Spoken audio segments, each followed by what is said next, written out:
ಸೋನಿಯಾ ಗಾಂಧಿಯವರು ಇಟಲಿಯಿಂದ ಬಂದವರು. ಕಾಂಗ್ರೆಸ್ ಅವರು ಹೇಳ್ತಾರೆ ಅವರು ಭಾರತೀಯರು ಅಂತ. ಒಪ್ಕೊಳ್ಳಿ ಬಲವಂತ ಮಾಡ್ತಾರೆ ನಮ್ಮ ಮೇಲೆ, ಒತ್ತಡ ಹೇರಿದ್ದಾರೆ.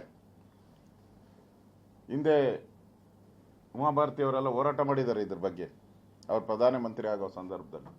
ಈಗ ಸೋನಿಯಾ ಗಾಂಧಿಯವರನ್ನ ಯಾರು ಅಂತ ಅವ್ರು ಹೇಳ್ಬೇಕಲ್ಲ, ಈ ಪಿತ್ರೋಡೆ ಹೇಳ್ಬೇಕಲ್ಲ. ಈಗ ಸೋನಿಯಾ ಗಾಂಧಿಯವರು ಯಾರು, ಅವ್ರ ಬಣ್ಣ ಯಾವುದು, ಅವರು ಭಾರತೀಯರ ಅಲ್ವಾ, ಈ ಪ್ರಶ್ನೆನ ಹೇಳ್ಬೇಕಲ್ಲ ಅವರು, ಕಾಂಗ್ರೆಸ್ ಅವರು. ರಾಹುಲ್ ಗಾಂಧಿ ಯಾರು, ರಾಹುಲ್ ಗಾಂಧಿ ಯಾವ ದೇಶದಿಂದ ಬಂದಿದ್ದಾರೆ, ಪ್ರಿಯಾಂಕಾ ಗಾಂಧಿ ಒಡೆಯರನ ವಾಡ್ರಾ, ಎಲ್ಲ ಒಡೆಗಳ ಹೆಸರು ಇಟ್ಕೊಂಡವ್ರು ಇವರು ಎಲ್ಲಿಂದ ಬಂದವ್ರೆ, ಇವ್ರು ಯಾವ ದೇಶದವರು.